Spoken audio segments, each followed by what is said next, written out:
Hello, I'm Allison Zisco, and welcome to Art Talks. Today, we're going to talk about how to integrate PR and marketing within the home furnishings industry, as well as some best practices and things to consider when working with an outside firm.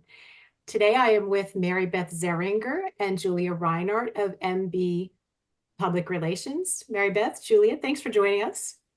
Thanks for having us, Allison, Yeah, and excited to Art. and Art. Yes, now you guys have been working with Art for several years now. We And have, so walk us through the the definition of marketing and PR and the synergies between them. Absolutely. I always say it's something that I've said for years is that marketing is all the really cool stuff that you're doing to promote your brand and sell your product, and PR is telling the world about those cool things. And the synergy between them, it's really actually a very simple. Once you embrace the concept of putting your brand and your products out at the forefront, it's really this kind of natural segue to make sure that when that your marketing and your PR departments are syncing, that they're talking to one another so that you can get the word out, because at the end of the day it's all about connections. So that's really and truly, we want to make sure that our clients are not just doing all of this great stuff and then nothing happens, nothing comes of it. So leverage those opportunities by getting the word out through a variety of PR efforts. Very good. And how do you distinguish between the two? Can you go in a little deeper? Absolutely. Marketing is a lot more analytical. It's a lot more numbers driven. When you think of your marketing strategy, when you think of your marketing efforts, you're going to think of things, your website traffic, and what your SEO efforts are. What are your keywords? And then also marketing, it reaches out into your social media strategy and your PR. But marketing is really and truly like what is driving traffic to your outlets, whether that is social media, your website, or other things. Maybe you have a storefront. So marketing is what is getting, the traffic in the door. And then that's really one of the main distinguishing differences between the two, is that PR is harder to get those quantitative data and analysis. It is more on building relationships. It's more about knowing the editors and getting the word out there and trying to get, whether it's features or events, maybe it's press releases, but again, it's very relationship driven, whereas marketing is more numbers driven. And that is something that we try to clarify with our clients, because a lot of times when we have a PR client who is, as we say, true PR, straight PR, they're like, well, we really want to see what is the ROI. And so we can give them great information, but it's going to look very, very different than the number that we would give a true or straight, marketing client. Yeah, some things are more abstract, as you said, personal relationships. Absolutely. And you guys, as we mentioned, you've been working with Art for many years now. What's unique about the home furnishings industry in terms of the work that you do? How does it differ from other industries? Oh gosh, I mean, I when I started in public relations, I knew I wanted to be embedded in this industry for so many reasons. I think relationships is the biggest one for me. I mean, this is a small industry, as we all know. Everyone knows everyone, or certainly knows someone who knows the person they're trying to get to. And I got into PR myself because of relationship building. I think so much of our industry, it evolves around trade shows. We know that there are many trade shows throughout the year that we will all see each other at. And so much of what we do, especially for our brands and our manufacturers, is PR and marketing leading up to these shows, whether that be High Point or Dallas or Litivation, Atlanta, Vegas, all of these great shows, even, KBiz, the Kitchen and Bath Show. Our work is really firmly rooted in the next steps and the steps to get to that show and market and get the exposure and get the word out for our brands and for our manufacturers, as well as our designers, at these shows, as well as in between, because we do work so closely also with B2B. And I think that's another difference in our industry is, primarily we're working B2B. We're not direct to consumer. So I think those are a few of the big differences that I see within our industry versus other industries. But I've also been firmly rooted in this industry. So Julia may be able to share a little bit more about other industries. It's really funny because before I started working for Mary Beth, I had not been in this industry at all. And so my previous experience was a mixture of the home builder, the home building industry, and then working for digital marketing agencies.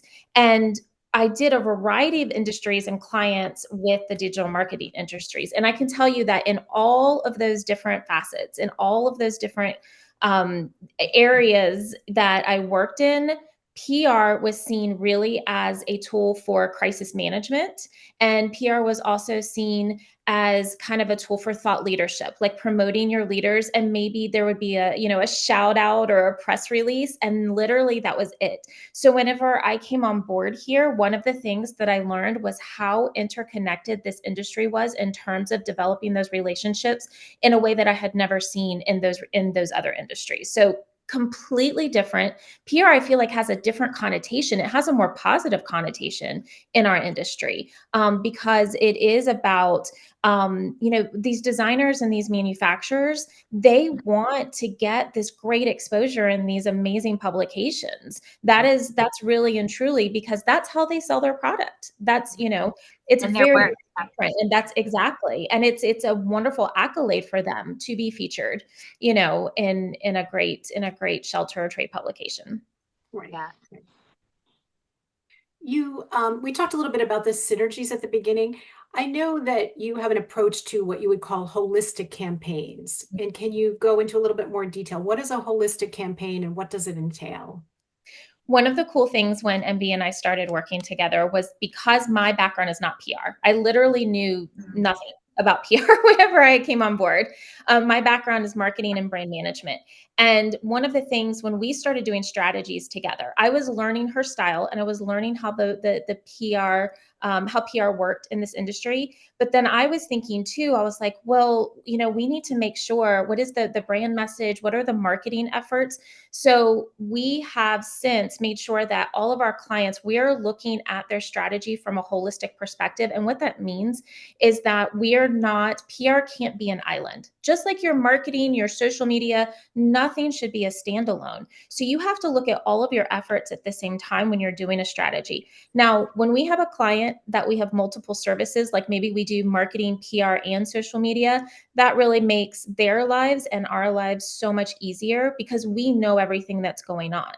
But if we have a client that only needs us for one of those pillars, then what we do is when we talk to them, we're like, we really, really want to, please don't think of us, we can't be an afterthought, right?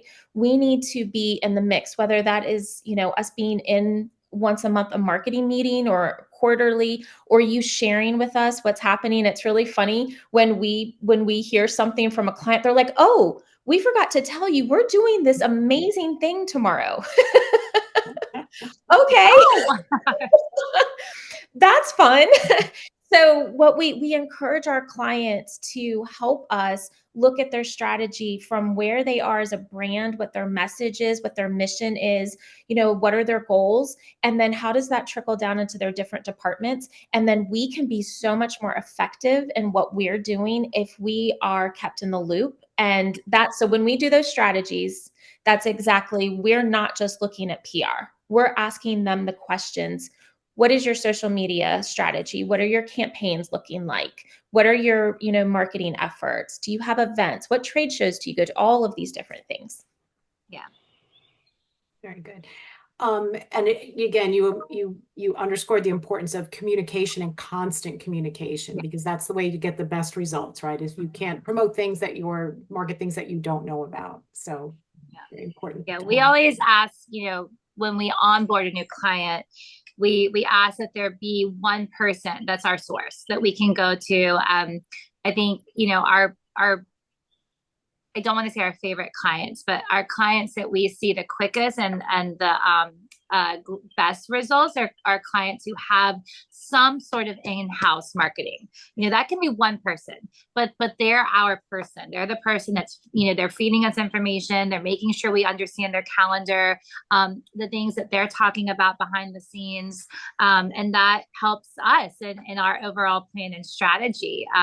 So we love working and making sure all those pieces fit together. Sure, that makes sense. And so again, regularly scheduled meetings or some Yeah, sort of regular contact, I imagine is key.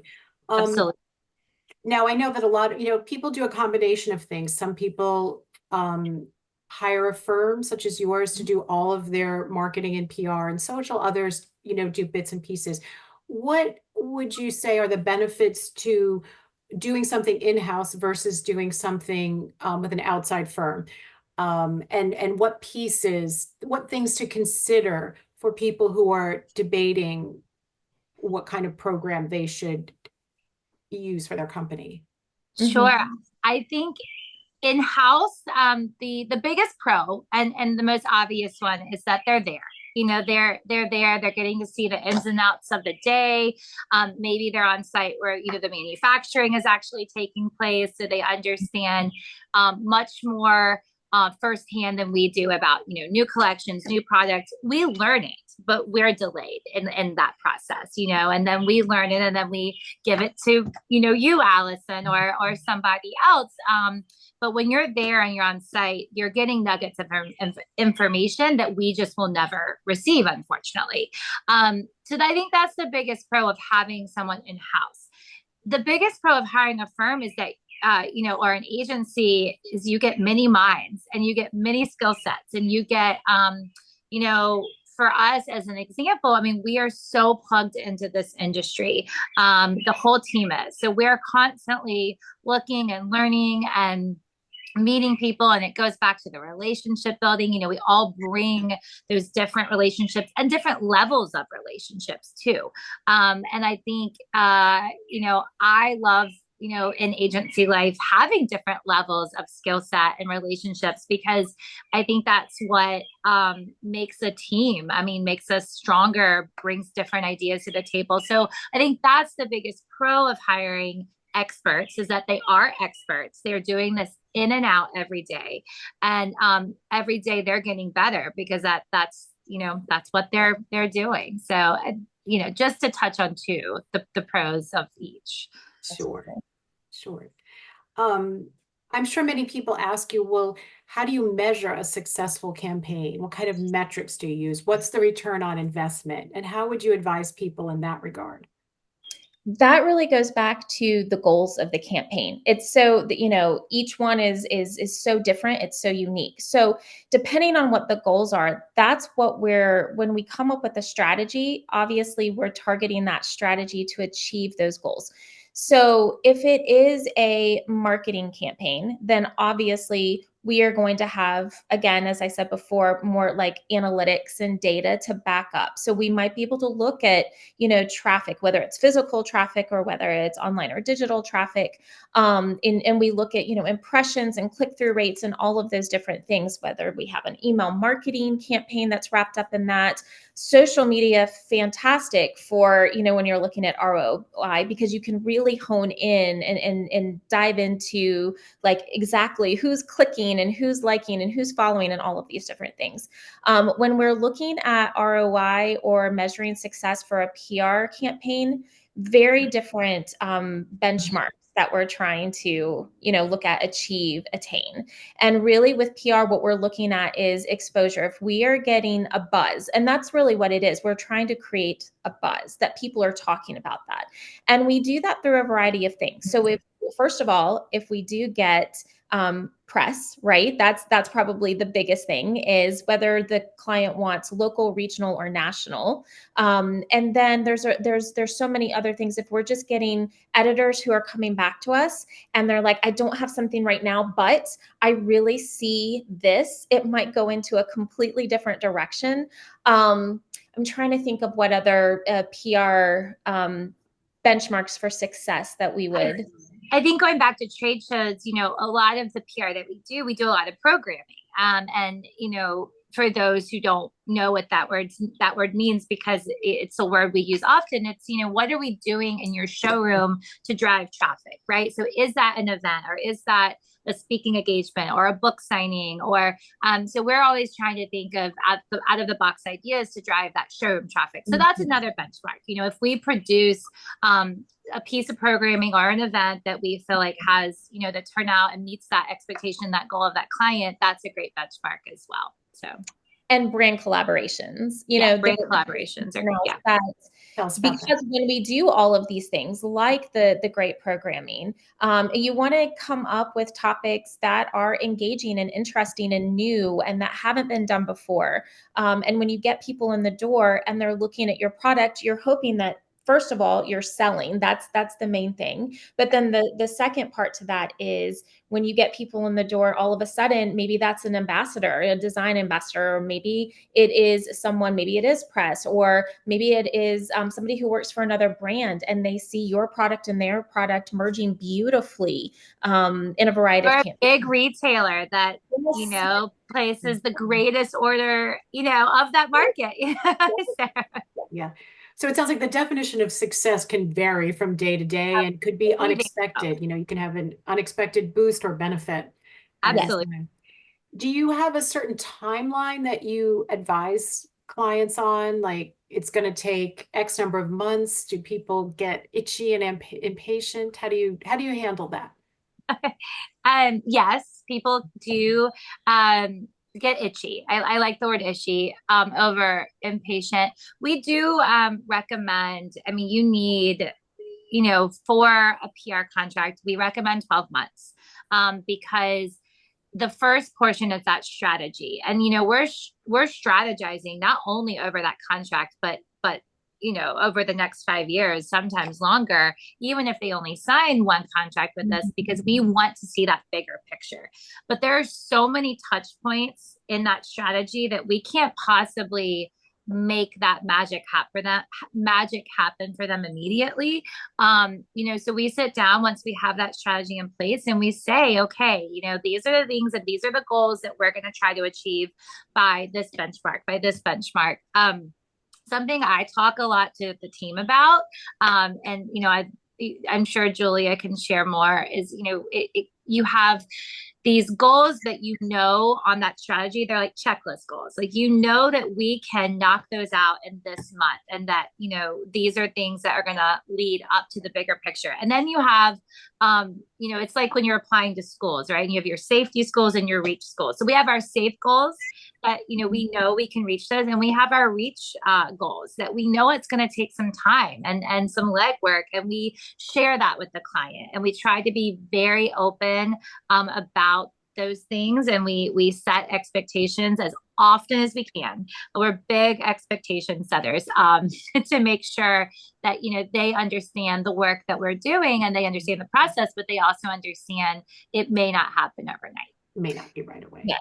And it's really, we are transparent. We do understand that our clients, that this is an investment for them, and a lot of them don't understand exactly what we're doing, or we try to walk them through it.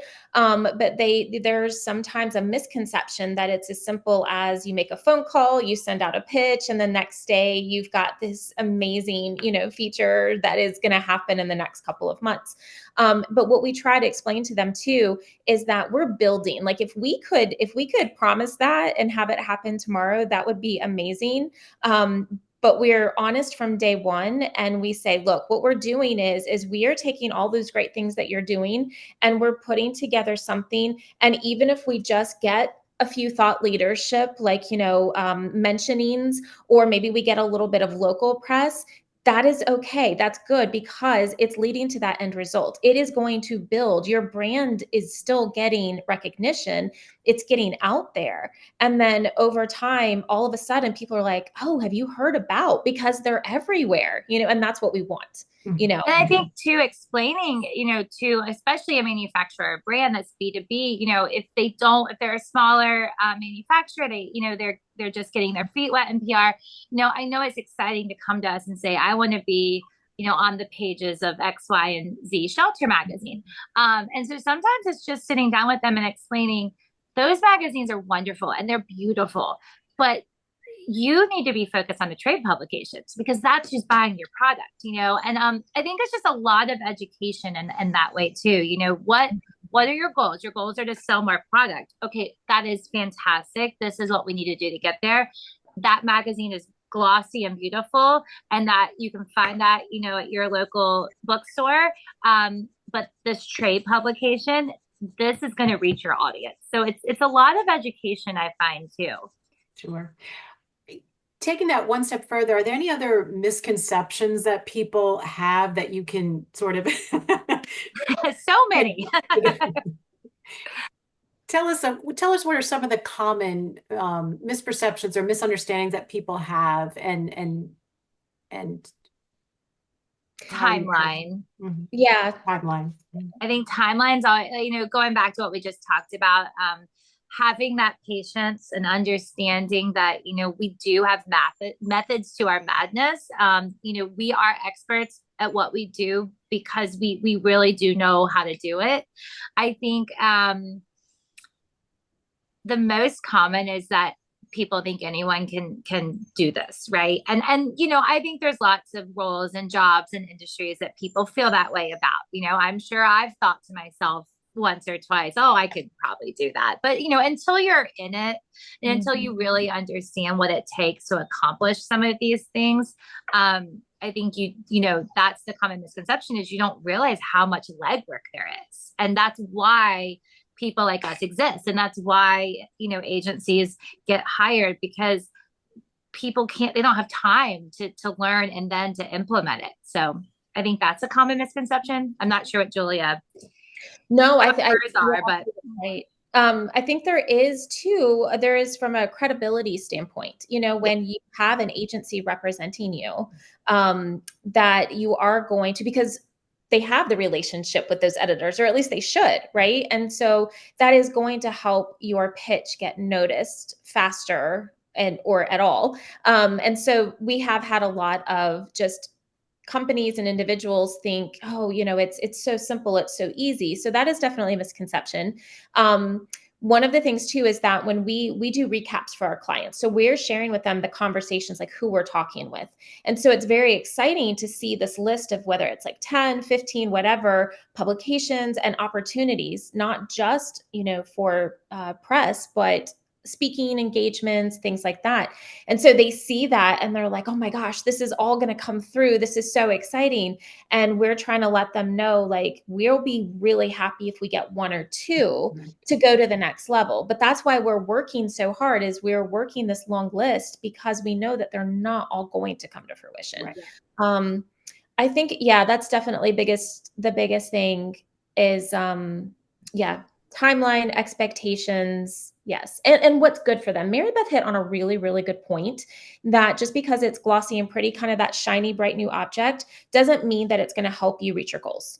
You could get on the cover of a wonderfully national shelter magazine and have no movement on that dial. Like it is not the people who. And we've seen that. Yes. I mean, we've seen that happen, so. Yeah. I understand. So if someone decides to take the plunge and they're going to hire an outside firm to work on whether marketing or PR or both, how would you advise people what questions should they ask? What should they be looking for in a firm? How would they go about that? One of the things, oh, go ahead. Sorry. I think, what my recommendation to anyone thinking about hiring PR is to come to the table having done some research, both on, their goals, the agency, what they're trying to achieve. I think different agencies are good at different things, and different agencies like to do different things. It's all about skill set. So understanding, who you're talking to and asking those questions if you don't. So asking the firm, do you, what are you best at? That's the question I think I would ask. Like really and truly just say, what do you excel at? And, what keeps you what keeps your clients coming back and re-signing contracts? I think that's a phenomenal question to ask somebody. I had to talk through that one, but I think that's what I would ask. I think that's a great question. Yeah. I also think personality. So this answers your question, but it also goes back to those misconceptions that when you hire a firm, that you can just give them maybe the initial assets and then it's all the PR firm taking it to the next level. And while we do the heavy lifting, it's a partnership. And we want people to realize that, you've got to not just, you have to share information with us. You have to keep us, up to date on what's happening with your company if your goals are changing. But it's also we have to get out of your head what the aesthetics that you want to be portrayed and the brand message that you want to be shared. It's so very important. Because we just don't do this. We don't not communicate with you. We need to be communicating a lot. And I think that is part of it, is when you find a PR firm that has the talent and they have the team and they have the skill set, but they also have the ability to make you feel comfortable. And there's a very good back and forth. You should snatch them up. Like it's yes. Yeah. Excellent. Yeah. And on the flip side, I mean, it's just like dating, it's just like hiring an employee or dating, it's not always going to be the right match, and I think on the flip side, the agency also has to be honest with not only themselves, but also that potential client and say, we may not be the right fit for you, but you should check this person out. So it really does have to work all around. Yeah. And I think this industry is close knit, as we talked about earlier. I imagine that most people get referrals through word of mouth, perhaps through social. Are there any other methods for people to find different agencies that we're not thinking about? I'm not thinking about. I definitely think word of mouth. I mean, I think most of our clients come through meeting, networking through trade shows, networking through conferences, such as art. And word of mouth. I think if you are a manufacturer or a brand or a designer and you are interested in PR, ask your peers. I definitely think ask your peers. They know who's out there.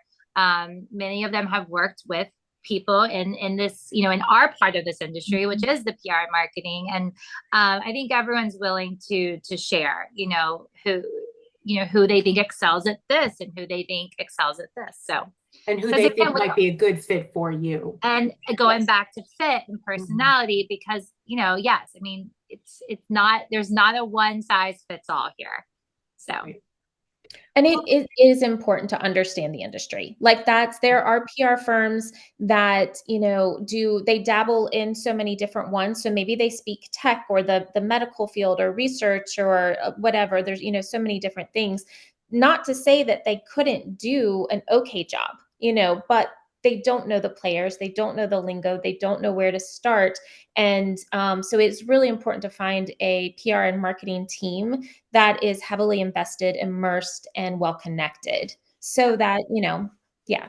That's a very good point. We think so. I mean, I know that there are agencies, that people hire and use that work among different verticals. But we do find there are several of us, out there, several agencies that do specialize in this world. So great. Well, thank you both so much. I really appreciate it. You've been very helpful. I think you've given great advice for people in the industry. So thank you again. Allison. Yeah. We appreciate it. Sure.